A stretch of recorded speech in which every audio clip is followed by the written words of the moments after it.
ఓం నమో భగవతే శ్రీ రమణాయ. చాలా సంతోషం నాయన. పుట్టినటువంటి ప్రతి జీవి కూడా ఈ మాయలో తాను ఒక పరిమితమైన జీవుడి కింద భావిస్తాడు. దేహానికి పరిమితమై ఉంటాడు ఈ జాగ్రత్తావస్థలో. అయితే ఈ స్థూల దేహానికి స్థూల జగత్ అనేది ఏ విధంగా కనపడుతుందో కాస్త మనం సూక్ష్మంగా పరిశీలించవలసిన అవసరం ఎంతైనా ఉంది. ముఖ్యంగా ఈ దేహాదులు అంటే స్థూల సూక్ష్మ కారణ దేహములు జాగ్రత్త స్వప్న సుషుప్తులకి ప్రతీకగా ఉన్నాయి.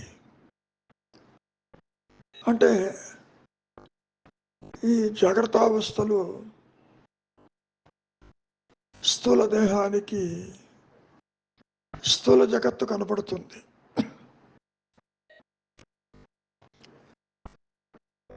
సూక్ష్మదేహమైనటువంటి మనస్సుకి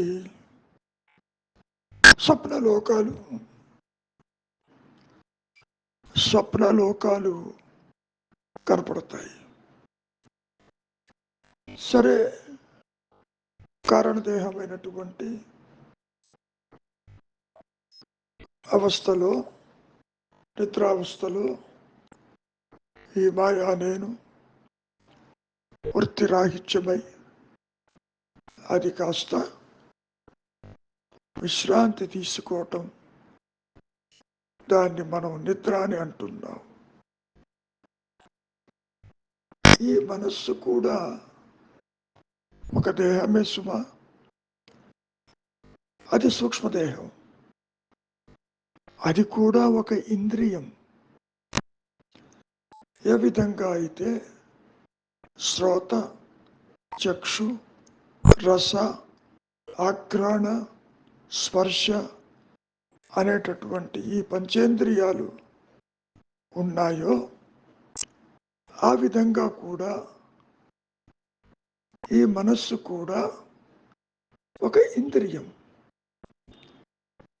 సరే, ఇంతకీ మనస్సు అనేది ఒకటి ఉండాలి, సూక్ష్మదేహం ఒకటి ఉండాలి, దాని మీద చైతన్యం అనేది ప్రసరించాలి. ఇది చాలా వింతగా ఉంటుంది. కారణం, అసలు ఉన్నదే చైతన్యము, ఉన్నదే ఎరుక, లేనిది సృష్టి. మరి ఈ జడమైనటువంటి దేహాదులు ఎక్కడి నుంచి వచ్చాయి? ఆదిశంకరులు కూడా ఈ అహంకారాన్ని గురించి మాట్లాడుతూ ఇది ఒక ముడి అని, ఇది ఒక మాయావి అని, ఇది చిచ్చడ గ్రంథి అని, అటు చైతన్యము కాదు, ఇటు జడమైన దేహము కాదు. మరైతే అటువంటిది అసలు ఏర్పడిందా? ముందు అసలు జడత్వం ఒకటి ఉండాలిగా. లేని జడత్వము ఉన్నట్టుగా భావించి తాను అదేనని అనుకోవటం మరి వింత కాక మరేమిటి? కాబట్టి ఇది ఏ విధంగా ప్రకాశిస్తున్నది? తనలో సూక్ష్మరూపంలో ఉన్న దేహాదులు, లోకాలు ఏ విధంగా ఇవి బహిర్గతమవుతున్నాయి అన్నప్పుడు అదిగో ఆ చైతన్యము మనస్సు మీద తన కాంతి ప్రసరించినప్పుడు, ఇది నిజానికి పూర్ణమైన కాంతి కాదు, అభాసము. ఇది చాలా విచిత్రంగా ఉంటుంది. కారణం, చైతన్యానికి అన్యంగా ఏదీ లేదు. అది అసలు ప్రసరించటానికి ఒకటి ఉండాలిగా, అది లేదు. కానీ ఇక్కడ ఎలా జరుగుతుంది మాయలో? జీవుడు, జగత్తు, ఈశ్వర భావనలు, సృష్టిని ఒకడు చూస్తున్నాడు, ఒక మాయావి చూస్తున్నాడు. ఎలా చూడగలుగుతున్నాడు? ఎక్కడి నుంచి చూస్తున్నాడు? తాను ఆత్మ అయి ఉంటూ ఇవన్నీ ఎక్కడి నుంచి వచ్చినాయి? ఊహాజనితములా, లేక ఉండి నిజంగానే కనపడుతున్నాయా అనే ప్రశ్న ప్రతి ఒక్కరిని వేధిస్తూనే ఉంటుంది. ముఖ్యంగా చిత్ జడ గ్రంథి అనేది తల ఎత్తిందా లేదా అనేదే పెద్ద ప్రశ్నార్థకము. బోధించేటప్పుడు వ్యక్తిత్వం కనపడుతుంది కాబట్టి ఈ బోధలన్నీ కూడా ఆ వ్యక్తిత్వానికి, ఈ సూచనలన్నీ కూడా ఆ మాయానేనుకి. సరే, ఇక్కడ దేహం కనపడుతుంది, దేహం చెప్పటంలో అది ఉన్నట్టు నీవు చెబుతున్నావు ఈ దేహం నాది అని. అది దాన్ని శోధించటం చాలా కష్టమైన పని.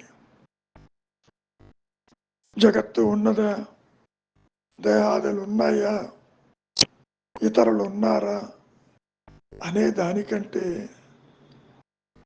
నీవు గుర్తిస్తున్నావుగా నాది దేహం అని, అది ఉందేమో తేలిపోతే వీటి సంగతి నిదానంగా చూడవచ్చు. అదే నేనెవరన్నా విచారం. ముఖ్యంగా ఈ అహంకారము, ఈ అహమిక, ఇది లేనిది ఉన్నట్టుగా కనపడుతుంది. అదిగో ఎండమావుల్లో నీళ్లులాగా, సర్పరజ్జు భయభ్రాంతిలో సర్పములాగా. తాడు ఎన్నడు పాము కాలేదు. ఇక్కడ కూడా ఈ అహమిక, ఈ వ్యక్తిత్వము, ఈ మనస్సు, ఈ పరిమితత్వము, అది పరిధులు గీచుకుంటుంది. అది కూడా కల్పించుకుని గీస్తుంది. పరిధి ఉంది కాబట్టి తనకి దేహాదులు, జగత్తు, ఇతరులు ఉన్నట్టుగా అది భావిస్తుంది. అది ఒక భావన మాత్రమే. దేహం ఉండి దాన్ని గుర్తించటం కాదు, జగత్తు ఉండి గుర్తించటం కాదు, ఇతరులు సృష్టి ఉండి గుర్తించటం కాదు. ముఖ్యంగా ఇవి ఎక్కడ ఉంటే బయట ప్రకాశిస్తున్నాయి? నీలో ఉండి తీరాలి. నీలో అంటే ఈ చైతన్యంలో. మరి చైతన్యంలో సృష్టి ఉందా? లేదు. ఎప్పుడైతే ఈ జడమైనటువంటి సూక్ష్మదేహం మీద ఈ చైతన్యము ప్రసరించినప్పుడు అక్కడ ఏం జరుగుతుంది? తనలో ఉన్నటువంటి సూక్ష్మాతి సూక్ష్మ రూపంలో ఉన్నటువంటి లోకాలు కావచ్చు, దేహాదులు కావచ్చు, కోరికలు కావచ్చు, బంధాలు కావచ్చు, రాగద్వేషాలు కావచ్చు, ఇవన్నీ కూడా అన్యముగా గోచరమవుతూ ఉంటాయి. అందుకనే స్వయం కూడా అన్యము, జగత్తన్యము, మరి సంసారం అన్యము, దేవుడు అన్యమే. ఆత్మ తెలియకపోయినా ఆత్మ కూడా అన్యంగానే ఉంది. అందుకని నువ్వేమంటావు, నాకు ఆత్మ తెలియటం లేదని. చాలా విచిత్రంగా ఉంటుంది. కాబట్టి ఈ సృష్టి యావత్తు తనతో కలిపి తాను చూస్తున్నది ఒక్క జాగ్రత్త అవస్థలనే చూస్తున్నాడు. నిద్రలో లేదు, స్వప్నంలో వేరే లోకాలు ఉన్నాయి. అవి కూడా ఈ జాగ్రత్త అవస్థ నుంచి ఏమీ తీసుకెళ్ళటం లేదు అక్కడికి. ఈ మనస్సే కల్పించుకుని తనలో ఉన్నటువంటి పూర్వ స్మృతులని, ప్రదేశాలని, కోరికలని సృష్టించుకుని తృప్తి చెందుతున్నావా లేదా? గుర్తులున్నాయా లేవా? అక్కడ ఉన్నాయి. కలగంటున్నంతసేపు కళ నీకు సత్యముగానే గోచరమవుతుంది. కలగనేవాడు, నిద్రించేవాడు, మేల్కొనేవాడు ఒకడే సుమా. అదే అహమిక, అదే మాయావి, అదే కర్తృత్వము కలిగిన ఒక లోయర్ సెల్ఫ్. దాన్నే మనం ఆర్టిఫిషియల్ సెల్ఫ్ అని, మహర్షి ఇంకా ఘాటుగా ఒక పిశాచమని, ఒక భూత కల్పన అని, లేనిది ఉన్నట్టుగా సృష్టించుకుని అనుభవిస్తుందని ఈ మాయలో చెప్పటం జరిగింది.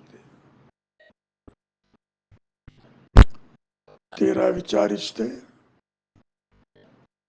అటువంటిదేదీ లేదు. ఎలా చెప్తారండి లేదని? విచారించు. దేహం చెప్పిందా ఉన్నట్టు, జగత్తు చెప్పిందా ఉన్నట్టు.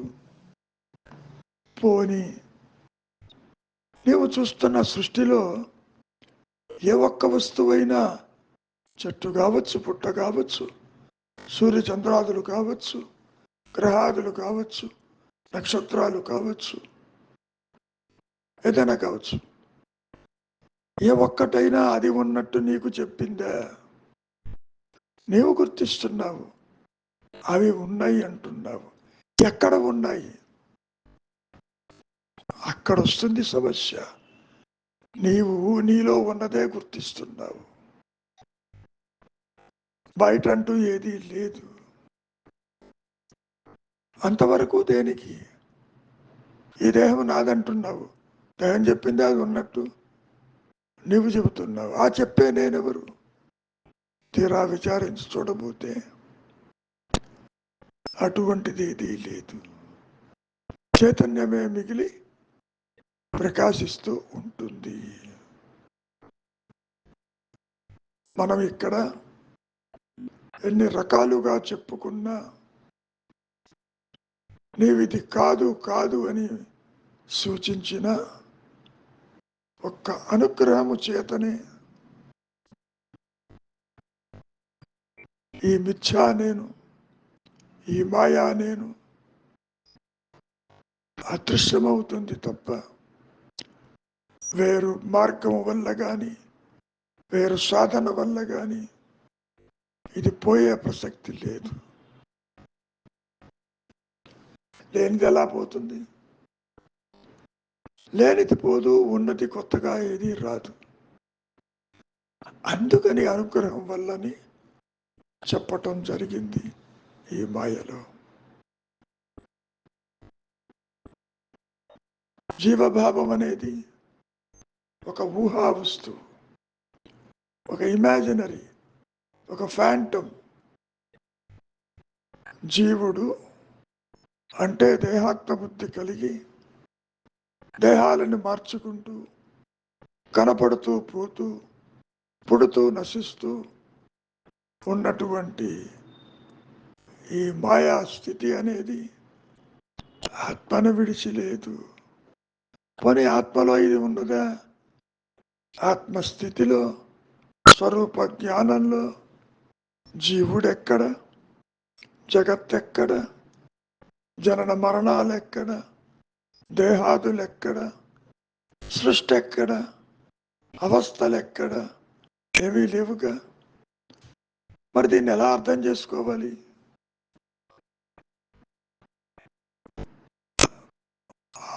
ఆత్మని విడిచి విడిగా లేదు. ఏ మనస్సు అయితే ఆలోచనలతోటి ఈ సర్వాన్ని చూస్తున్నదో అది జ్ఞానం, ఆత్మజ్ఞానం, స్వరూప జ్ఞానాన్ని విడిచి లేదు. కలిపి చూస్తే అంతా పరబ్రహ్మమే, విడిగా చూస్తే అది లేదు. ఇంతకీ ఏది ఉన్నది, ఏది లేదు? ఎరుక మాత్రమే ఉన్నది. అంటే నేను ఉన్నాను అన్న అహం స్ఫురణ మాత్రమే ఉన్నది. లేనిదేది? ఇదిగో ఈ అహమిక, ఈ పరిమితమైన పరిధులు కల్పించుకున్న మాయా నేను, దానితో పాటు దేహాదులు, జగత్తు, అవస్థలు, జనన మరణాలు ఒకటి కాదు. ఇవన్నీ కూడా మాయాజనితములు. ఒక తెర మీద బొమ్మలు లాంటివి. ఎన్ని బొమ్మలు పడినా తెరను అంటని రీతిలో తెర మీద మంటలు కనపడ్డా అంటుకుంటుందా? ఉప్పెన వస్తే తడుస్తుందా? తీవ్రమైన గాలుడు వీస్తే తెరకేమైనా ఇబ్బందా? ఇది బాగా అర్థమవుతుంది ద్వైతంలో. నీ సహజత్వానికి వచ్చేసరికి అవగతం కాదు, మింగుడు పడదు. ఇంకా ఏమనుకుంటావు? నేను పుట్టానంటావు. పుట్టుక లేని దానికి, ఉనికి లేని దానికి, అభాసమైన దానికి, స్వయం ప్రకాశము లేని దానికి అది నేనంటున్నావు. ఒక్క విచారముతోనే అటువంటి మాయా నేను ఉన్నదా అని విచారించటం తప్ప వేరు మార్గము లేదు. ఇక్కడ ఏం జరుగుతుంది? లేనిది ఉన్నట్టుగా కనపడుతుంది, అదే సమయంలో ఉన్నది లేనట్టుగా గోచరమవుతుంది. దీని అర్థం ఏమిటి? రెండు ఆపోజిట్స్. స్వరూప జ్ఞానం అందు సృష్టి లేదు. లోక వ్యవహారాన్ని చూస్తున్నప్పుడు మూలము ఆత్మ లేనట్టుగా నీవు గుర్తించలేనట్లుంటుంది. The line of demarcation between the ego and the self is very thin.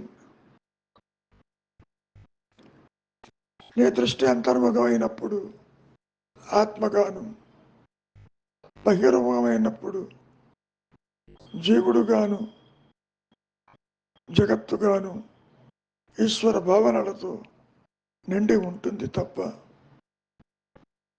మరొకటి కాదు. ఆలోచనే వీటన్నిటికీ మూల కారణం. ఆలోచన అంటే ఏమిటో చూడబోతే అక్కడ ఏదీ లేదు. పోనీ ఆలోచించేవాడు ఉన్నాడా? వాడు లేడు. లేనివాడు, ఉనికి లేనివాడు ఇటువంటి సృష్టి ఎలా చేస్తున్నాడు? అదిగో ఆ ఆభాస కాంతిలో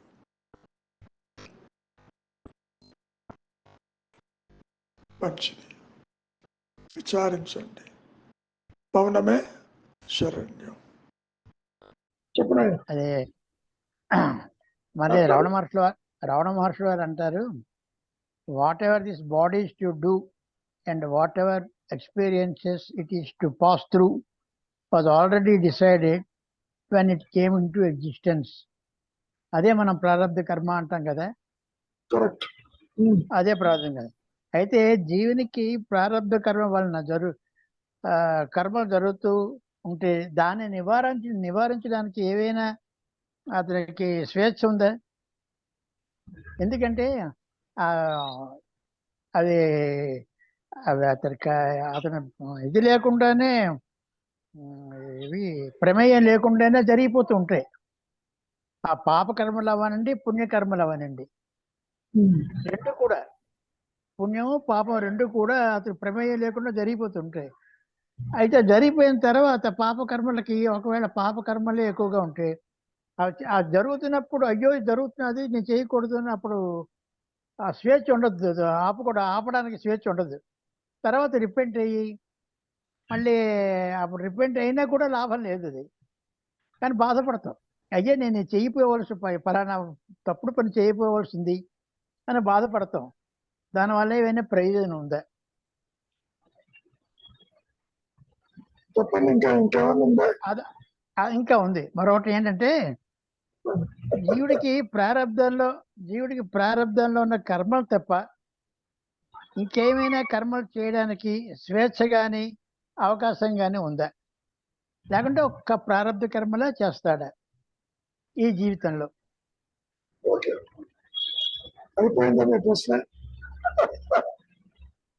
ఈ సందేహం తీరిస్తే సరిపోతుంది. ఓకే, ఇప్పుడు మనం చెప్పుకునేది దేహాత్మవృత్తి కలిగిన ఒక మాయా నేను గురించి. అవును, కర్త అనుకుంటున్నాడు కాబట్టి కర్మ ఉందని, కర్మ ఉంది కాబట్టి జన్మ ఉందని, జన్మ ఉంది కాబట్టి ప్రారంభం ఉందని, ఈ విధంగా ఒక ఇమాజినేషన్. ఇది వాస్తవం కాదు. ఆయన వాస్తవం కాదన్న సంగతి జీవుడికి తెలియదు కదా. తెలియదు కాబట్టి ఆ ఉచ్చతర శక్తి తెలియజేస్తుంది. వీడంతా వీడు తెలుసుకోలేడు.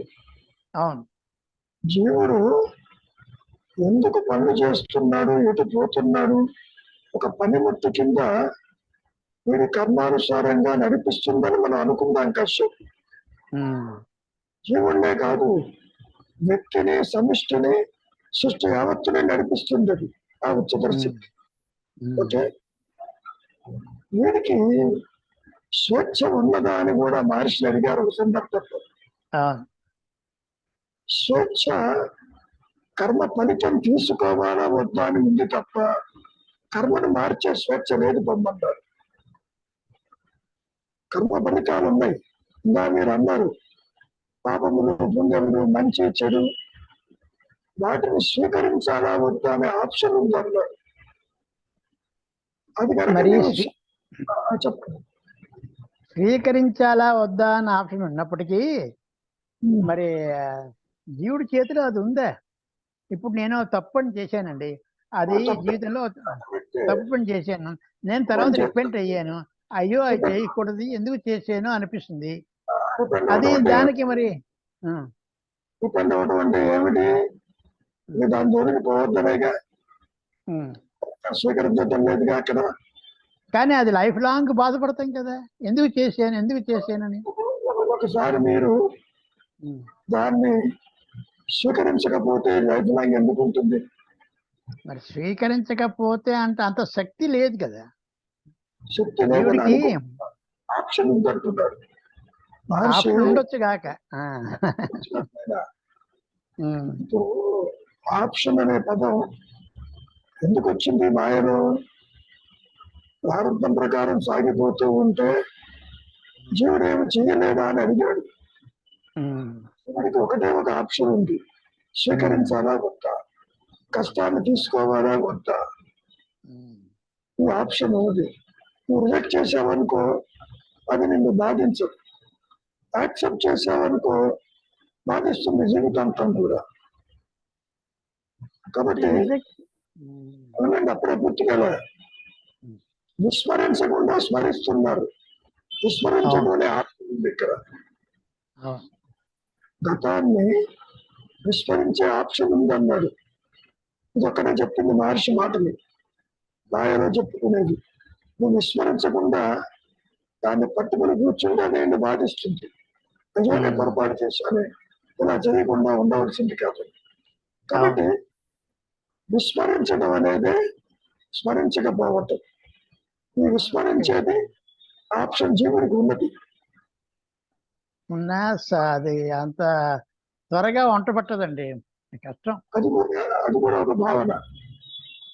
మీరు ఆలోచన ఉన్నప్పటికీ వంట పట్టదని ఒక ఆలోచన పెట్టుకుని గతాన్ని స్మరిస్తూ ఉంటారు. సో ఫ్రీడమ్ నాట్ టు స్మరించటం. విస్మరించమన్నాడు. భవిష్యత్తును ఊహించద్దన్నాడు. అది జరిగితే జరుగుతుంది. మహర్షికి ఏమైనా తక్కువ ప్రారంభం ఉందా? ప్రారంభం అనుభవిస్తూనే ఉన్నాడుగా 1950 దాకా. Is there any change in that? No change.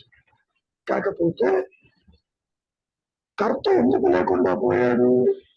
అనుకరణతో సత్యం ప్రకాశించింది కాబట్టి. లేకపోతే ఆయన కూడా సామాన్యుడిగా ఉండేవాడు. కాబట్టి ఇక్కడ మనం ఒక పార్ట్ చూస్తున్నాం. ప్రారంభ కర్మ is there any way to go out? Yes, there is a way to go out. ఏంటది? విచారం చేయటం. విచారం కూడా ప్రారంభంలో భాగమే, మౌనం కూడా ప్రారంభంలో భాగమే, విచలత కూడా ప్రారంభంలో భాగమే, ఊరికే ఉండటం కూడా ప్రారంభంలో భాగమే. ఆ ప్రారంభంలో ఉంటేనే మీరు ఆ సైలెంట్ జోన్కి వస్తారు, లేకపోతే రారు. అయితే అనుగ్రహం అనేది నీవు మౌనంగా ఉంటే వస్తుందా, కర్మలు ఆచరిస్తే వస్తుందా అనేది ఎవరూ చెప్పలేరు. అది ఎప్పుడైనా రావచ్చు, ఏ క్షణమైనా రావచ్చు. కాబట్టి ఒక్క అనుగ్రహం చేతనే నీ స్వరూపం ప్రకాశించిన స్థితిలో కర్మ ఎక్కడ, జన్మ ఎక్కడ అన్ని ఎగిరిపోతాయి. భయం ఉంటుంది, ఆ కర్మలు ఆచరిస్తూ పోతూ ఉంటాడు. కర్త అనేది కర్మలు సాగిపోతాయి. కాబట్టి ప్రారంభ కర్మ ఉన్నప్పటికీ స్వరూప జ్ఞాన ప్రకాశముతో అనుగ్రహం చేత మాత్రమే కర్మని దాటగలుగుతాడు. దాటమంటే కర్త తాను అనుకోడు, సాగిపోతూ ఉంటాయి. అదొక్కటే ఫైనల్ గా జరిగేది. అది జరగబోయే ముందు మీరు అడిగారు విస్మరించటం ఆప్షన్. స్మరించడం కాదు, అది వస్తుంది వస్తుంది అంటారు మీరు, అది రాదు. మీరు స్మరిస్తేనే గతం వస్తుంది ముందుకి, స్మరించకపోతే రాదు. స్మరించాలా విస్మరించాలా అనేది మీ చేతుల్లో ఉంది. ఆప్షన్ అంటారు, అంతవరకు. ప్రారంభం మార్చడానికి మీ చేతుల్లో లేదు. You cannot change. దేహం కానీ, పేరెంట్స్ కానీ, సంసారం కానీ, ప్రదేశాలు కానీ ఇది మారే ప్రసక్తి లేదు. కాబట్టి జీవుడికి, మాయాజీవుడికి విస్మరించడం అనేది బిగ్గెస్ట్ ఆప్షన్. స్మరించడం అనేది బంధహేతువై కూర్చుంది. విస్మరిస్తే అది ఉన్నా నేను బంధించదు అనే ఆప్షన్ ని ఎక్సర్సైజ్ చెయ్యి అన్నాడు. అంతవరకు కర్మని మార్చడానికి వీడి చేతుల్లో లేదు. మరి ఇంకో ప్రశ్న అడిగారు, సంచితము ఆగాలు ఉన్నాయి కదా, వాటిని మనం ఉపయోగించవచ్చునా? తప్పకుండా. ఉన్న వాసనలు వదిలించుకో అన్నారు మహర్షి. కొత్త వాటి జోలికి పోవద్దు అన్నారు. నువ్వు ఎగ్జాస్ట్ అయిపోతే అయిపోతుంది జీవితం, నువ్వు నీవుగా ఉండవచ్చు.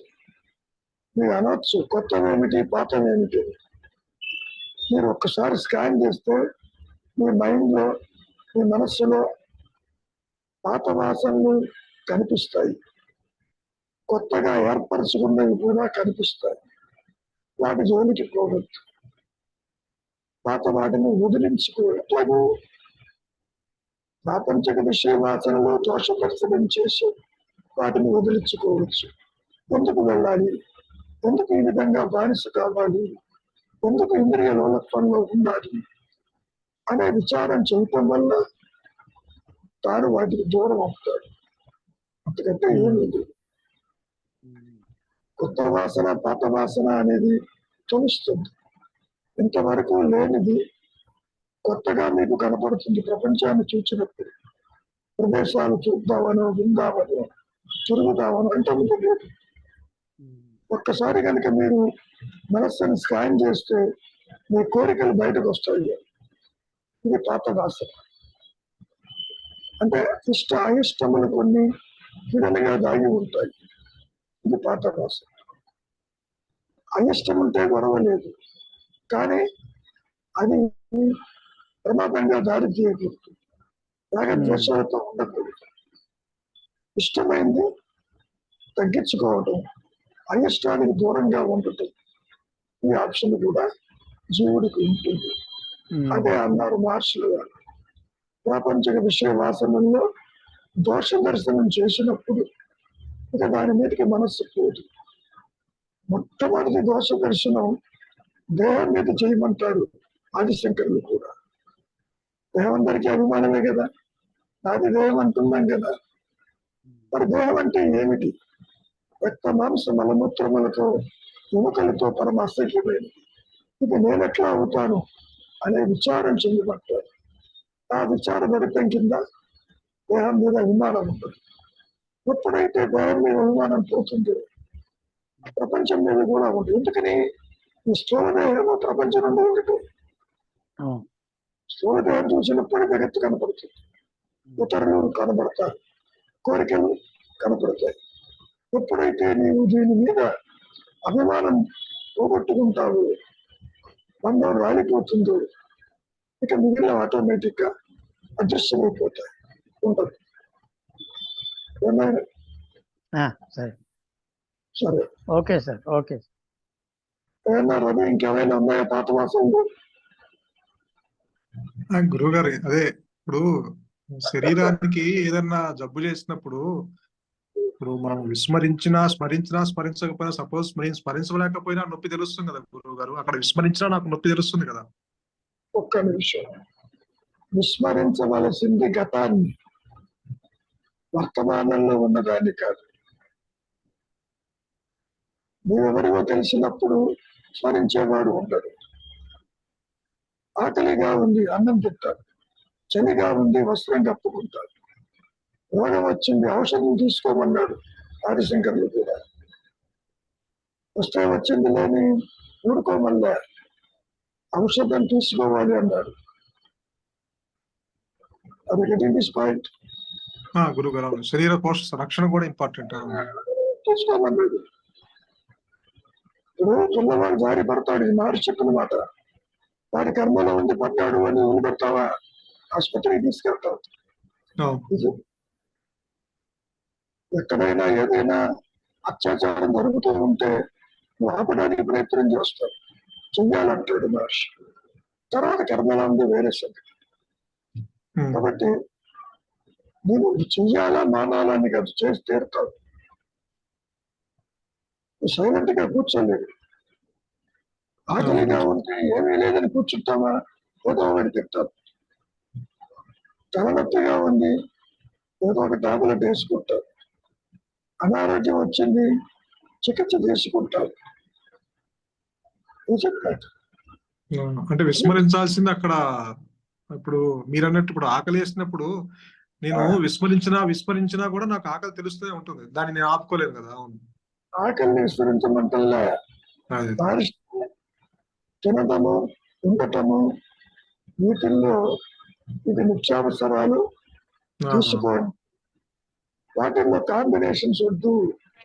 ఇటువంటి వస్త్రమే కావాలను, ఇటువంటి ఆహారం కావాలను, ఇటువంటి సుఖం కావాలను వద్దన్నారు. అంతవరకు నిత్యావసరం అవసరం. అది వద్దంటల్లా. నువ్వు విస్మరించేది ఏమిటి?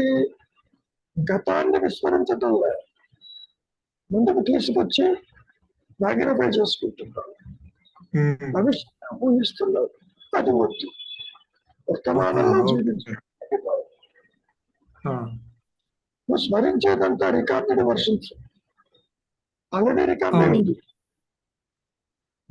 ఆ రికార్డుని తీసుకురావద్దు బయటికి. అంటే ఇప్పుడు గతం అంటే ఇప్పుడు ఎప్పటిదో కాకుండా ఇప్పుడు మాట్లాడిన మాట కూడా వెనక్కి వెళ్ళిపోయింది, అది కూడా గతమే కదా గురువు గారు? అంతేగా మరి దాన్ని స్మరించడం దేనికి? మందు తీసుకుంటే బాగుండేది, తీసుకోలేదు అనుకోవడం దేనికి? అంటే గతం అంటే కొలమానం, అంటే ఎప్పటిదో కాకుండా ఇప్పుడు ఇప్పుడు మాట్లాడిన మాట వెనక్కి వెళ్ళిపోయిందంటే అది గతం కిందకి వస్తుంది కదా గురువు గారు? అంతేగా మరి. దాని గురించి ఎందుకు ఆలోచించదు? ఆకలి వేసింది, తిన్నావు, దాన్ని తినకుండా ఇంకోటి తింటే బాగుండేది అనుకుంటావా? ఆకలి తీరింది అంతే అంతే. శరీరానికి రోగము తప్పదు. ఎందరో ట్రీట్మెంట్ చేస్తూ ఉంటారు, ఎన్నో ఆల్టర్నేటివ్ మెడిసిన్స్ ఉన్నాయి, ఎక్కడా తగ్గదు. చివరికి ఏం చేస్తాడు? ఏమీ చెయ్యలేదు, ప్రయత్నం చేస్తాడు.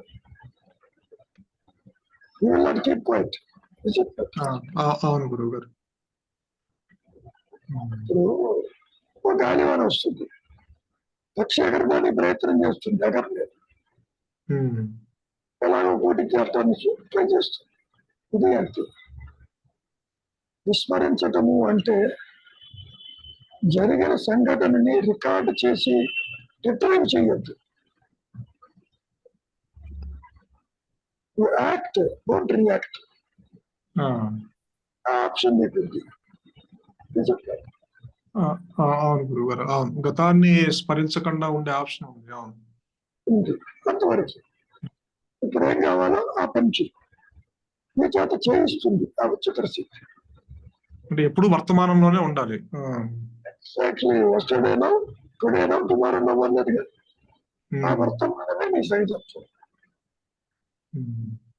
నీవు గతాన్ని స్మరించకుండా, భవిష్యత్తును ఊహించకుండా ఉంటే నీవుగా ఉన్నట్టు లెక్క. Very simple. నీ సహజత్వము కొత్తగా ఏదీ రాదు. Already touch.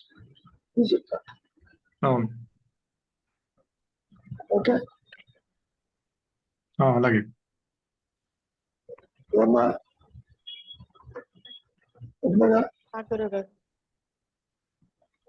మొదలుపెట్టు ఏదో ఒకటి. మనస్సు మీద చైతన్య కాంతి ప్రసరించగానే తనలో సూక్ష్మ రూపంలో ఉన్న దేహాదులు, లోకాలు వ్యక్తమవుతాయి.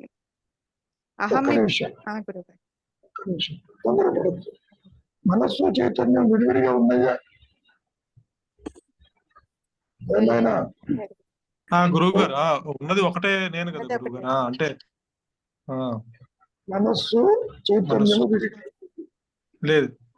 మనం ఏ మనస్సు అంటున్నామో, ఏ అహంకారం అంటున్నామో అది చైతన్యంతోనే కూడుకుని. చైతన్యాన్ని విడిచి జడమైన మనస్సు లేదు. చిచ్చడ గ్రంథి అని ఎంత చెప్పుకున్నా ఆత్మ అంటేనే మనస్సు, చైతన్యం అంటేనే మనస్సు, విడిగా ఉండదు. ఇప్పుడు నేను చూస్తున్నానంటావు, ఈ నేను చూసేది చైతన్యంతో కూడుకుని ఉంటేనే చూడగలుగుతుంది. దాన్ని మనం ఎంత వ్యాఖ్యానించుకున్నా ఇవన్నీ చైతన్యవంతం అవుతాయి. చైతన్యవంతం అవ్వటానికి అన్యంగా ఉండాలి, అన్యంగా లేవు. It's all with in you అంటే.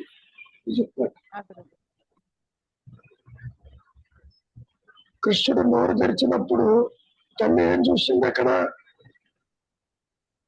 ఏమైనా రవి? గురువు గారా, అదే 14 భువన భాండాలు చూపించింది కదా గురువు గారు. ఓకే, మరి అవన్నీ నోట్లో ఎక్కడ ఉన్నాయి? అవును, అంత యూనివర్స్ అంతా చూపించాడు కదా. అవును, అది కథే కావచ్చు, అది ఇమాజినేషనే కావచ్చు. సృష్టి యావత్ అంటే తనతో కలిగి ఉన్నదంతా కూడా బ్రహ్మాండాలు చూడగలిగింది. ఎక్కడ చూసింది? తన మనసులో ఉండి చూసింది. అక్కడ తన మనసులో అంటే చైతన్యంలో అర్థం. That's all very simple. నీవు కృష్ణుడి నోట్లో చూసినట్టున్నా అక్కడ చూడాలి అంటే నీ లోపల చైతన్యం ఉండాలి.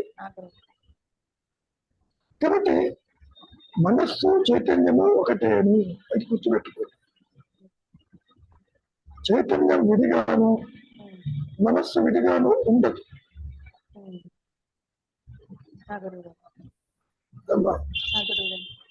అది పాయింట్.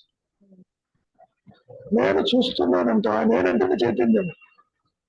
చూచేది ఇంద్రియాల ద్వారా చూస్తున్నావు, మనస్సు ద్వారా చూస్తున్నావు, దాన్ని స్మరిస్తున్నావు. స్మరించు. చైతన్యంగా ఉన్నావు కాబట్టి ఆ పని చేయగలుగుతున్నావు. లేకపోతే చేయలేము. ఆ పని చేయకపోతే చైతన్యంగా ఉంటావు.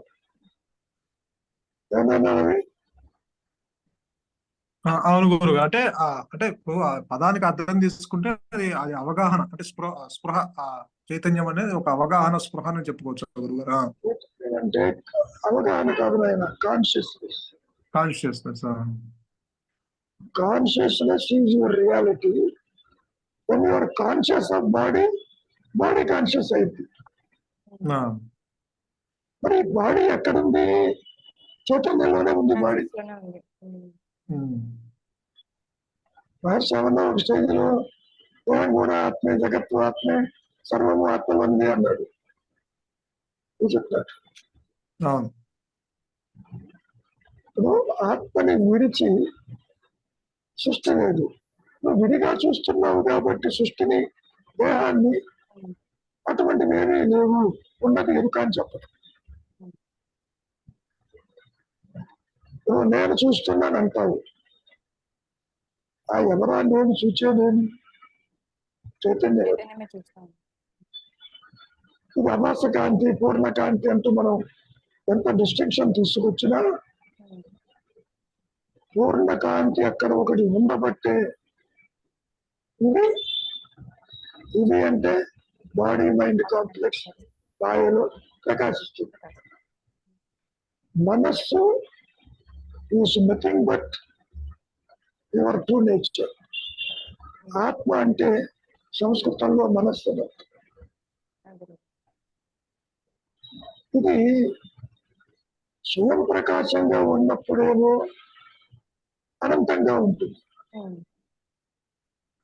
పరిమితంగా ఉన్నప్పుడేమో, అన్యత్వం ఉన్నప్పుడేమో పరిధిని ఏర్పరచుకుంటుంది. ఇదంతా ఎవరు చేస్తున్నారు?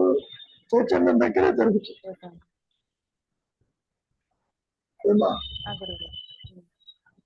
సూర్యకాంతి చంద్రుడి మీద పడ్డప్పుడే నువ్వు చూస్తావు. ఆ కాంతి పడనప్పుడు చంద్రుని చూడలేక ఉన్నా కనపడ్డ ఉపయోగం లేదు. కాబట్టి బోధించటానికి అనుకూలమవుతుందని ఇది విడిగా ఉన్నట్టు, ఈ కాంతి ప్రసరించినట్టు అనుకోకూడదు. ఫస్ట్ ఆఫ్ ఆల్ ఆత్మగమ్యంగా ఏది లేదు. ఫస్ట్ ఇక్కడ నీవంతా అన్యంగా చూస్తున్నావు. అన్యంగా చూస్తున్నా ఆత్మని విడిచి లేవు, ఆత్మతోనే అన్యత్వాన్ని చూస్తున్నావు. ఏమన్నా రవి? అరగటింది పాయింట్. గురువు గారు, అంటే అదే ఆ దృష్టిని చూసే ఆ దృశ్యం నాకు కనిపించిందంటే అది వెనక ఆధారంగా, ఆ చైతన్యం ఆధారంగానే నేను చూడగలుగుతున్నాను. నేను చూస్తున్నాననే దాంట్లో ఆ నేను చైతన్యం. ఏ విధంగా చూస్తున్నావు? పరోక్షంగా చూస్తున్నావు, మనస్సుతో చూస్తున్నావు, ఇంద్రియాలతో చూస్తున్నావు. అందుకని ఎక్కడున్నాయి? నీ లోపల ఉంటేనే నువ్వు బయట చూస్తున్నావు. ఆయనతో నువ్వు దేనిని చూడలేదనుకో, అవి వచ్చి చెప్పడంలా ఉన్నట్టు. అందుకనే నువ్వు నిద్రపోయేటప్పుడు నీ దేహంలో సృష్టి ఎగిరిపోయి ఉంది.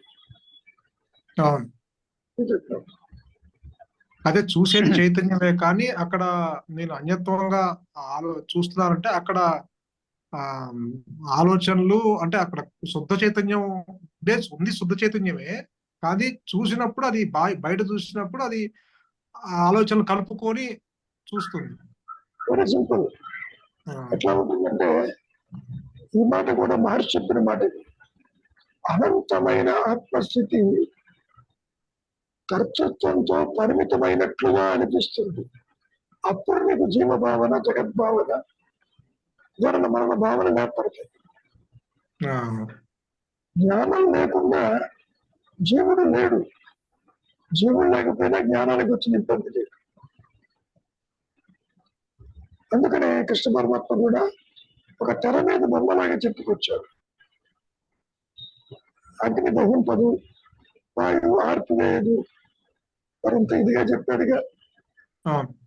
ఆ నేను చూసినప్పుడు నామరూపాలు అయిపోయింది గురుగారు. అమ్మ నామరూపాలు కల్పితాలు, ఆ, ఉమ్, అవి ఆత్మని విడిచి ఉండదమ్మా. ఆ, ఇప్పుడు తెర మీద బొమ్మలు పడ్డాయి, తెర లేకుండా బొమ్మలు ఉంటాయా? లేదు.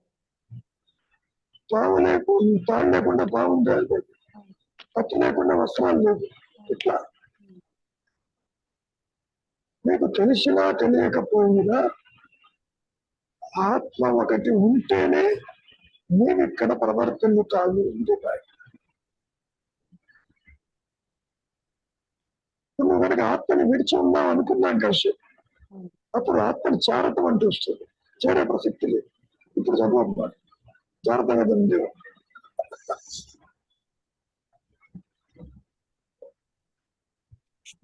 మనస్సు మీద చైతన్య కాంతి ప్రసరించగానే తనలో సూక్ష్మ రూపంలో ఉన్న దేహాదులు, లోకాలు వ్యక్తమవుతాయి. అహమ్మిక తనకు పరిధి కల్పించుకున్నది కనుక దేహము వేరుగా, ప్రపంచం వేరుగా తోస్తుంది. తర్వాత అంతే గురుగారు. ఇంకేదో ఉందో మాట. మనస్సు మీద చైతన్య కాంతి ప్రసరించగానే తనలో సూక్ష్మ రూపంలో ఉన్న దేహాదులు, లోకాలు వ్యక్తమవుతాయి. అహమ్మిక తనకు పరిధి కల్పించుకున్నది కనుక దేహము వేరుగా, ప్రపంచం వేరుగా తోస్తుంది. ఇంతకీ అహమిక ఉన్నదా లేదా? అంటే అహమ్మిక లేనిది ఉన్నట్లుగా కనపడతా ఉంది గురుగారు. అమ్మా, ఉన్నది లేనట్టు, లేనిది ఉన్నట్టు కనపడుతుంది కదా. ఉన్నది లేనట్టు. అవును గురువు. ఉన్నది ఒకటి ఉంటే కదా లేదని తెలిసేది మీకు. అవును గురువు. కాబట్టి ఈ అహం అనేది సత్యము. ఆకారము దాల్చినట్టుగా అనిపించేది ఆత్మని విడిచి ఉండదబ్బా, ఆత్మతోనే ఉంటుంది. దీంట్లో పండగకి స్వీట్ చేస్తారు కదా, పంచదారతోనే స్వీట్ ఉంటుంది. దానికి ఏ పేర్లన్నా పెట్టు, అంతా పంచదార. పంచదార లేకుండా స్వీట్ తయారు చేస్తావా? ఇది అంటే జ్ఞానము నీ స్వరూపం.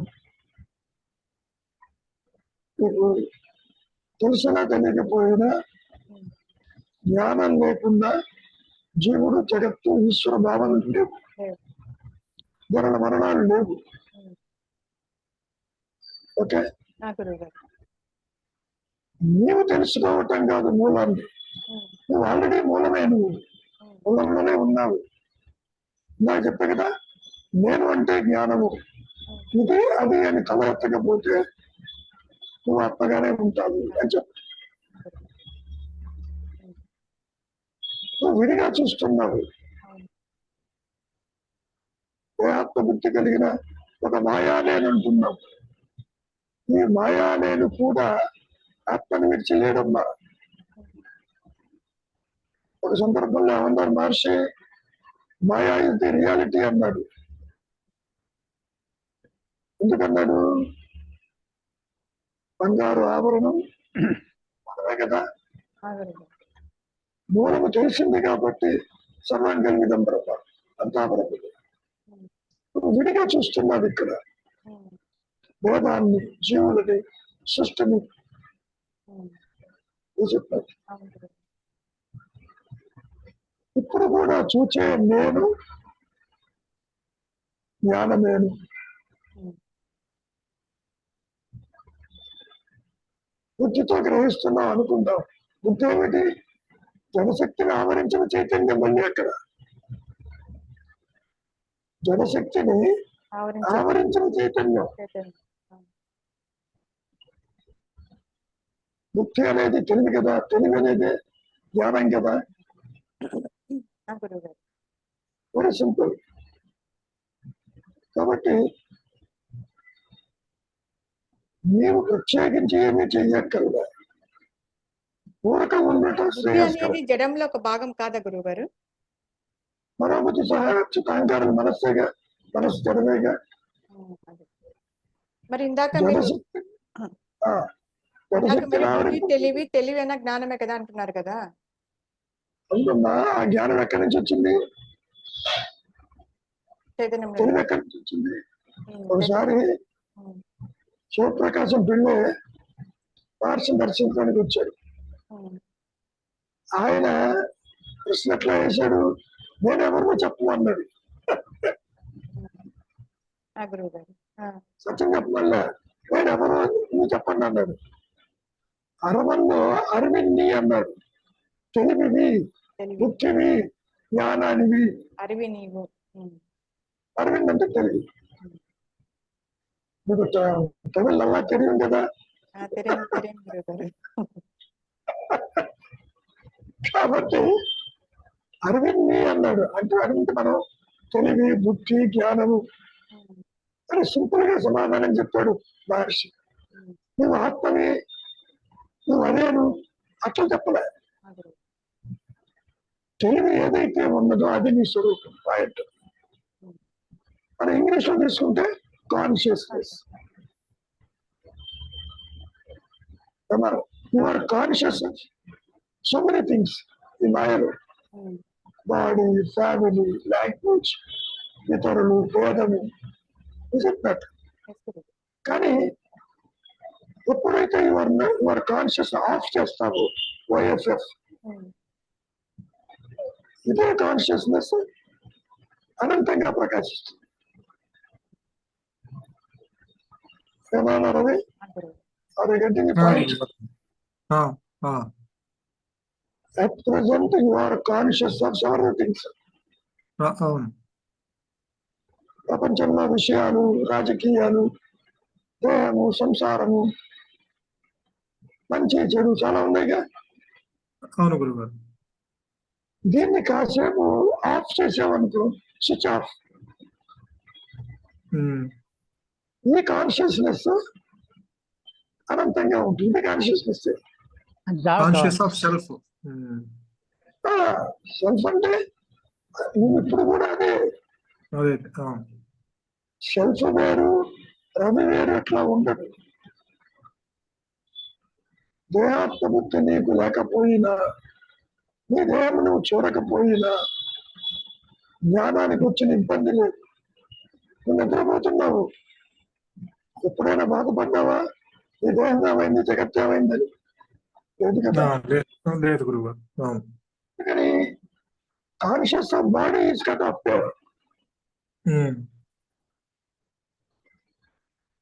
కాన్షియస్ ఆఫ్ ని వైఎఫ్ఎఫ్ చేశావు, స్విచ్ ఆఫ్ చేశావు.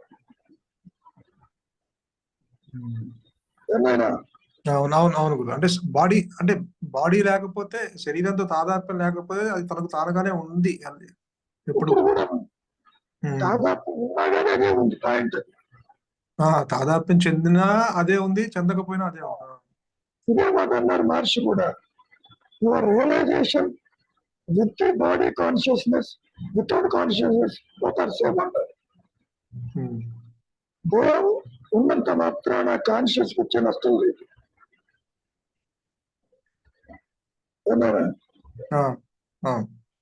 అరేగండి డిఫరెన్స్ అర్థమవుతుంది గురుగారు.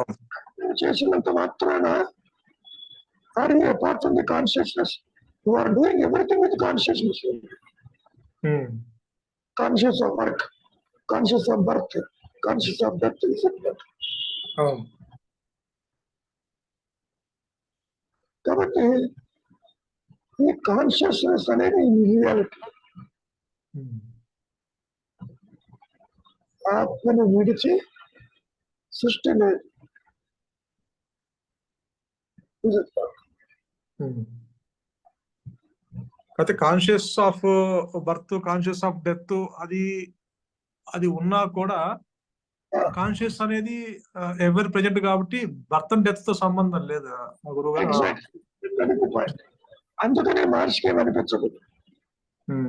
ఆయన మదర్ వచ్చినప్పుడు జరిగేసరికి వేడి మరి అన్నాడు. ఇది conscious of mother, at the same time conscious of consciousness. దాని గురించి వరి కాబట్టి తర్వాత మదర్ రావటం చేయటం వేరే సంగతి. ఇక్కడ ఎప్పుడైతే నీవు కాన్షియస్ గా వీటిని విస్మరిస్తావు, ఇందాకదే వెంకటరావు గారు చెప్పి విస్మరించటం ఆప్షన్. సత్యం ప్రకాశించిన తర్వాత విస్మరించడం వేరే సంగతి. ఇప్పుడు విస్మరించమంటాడు. When you are not conscious about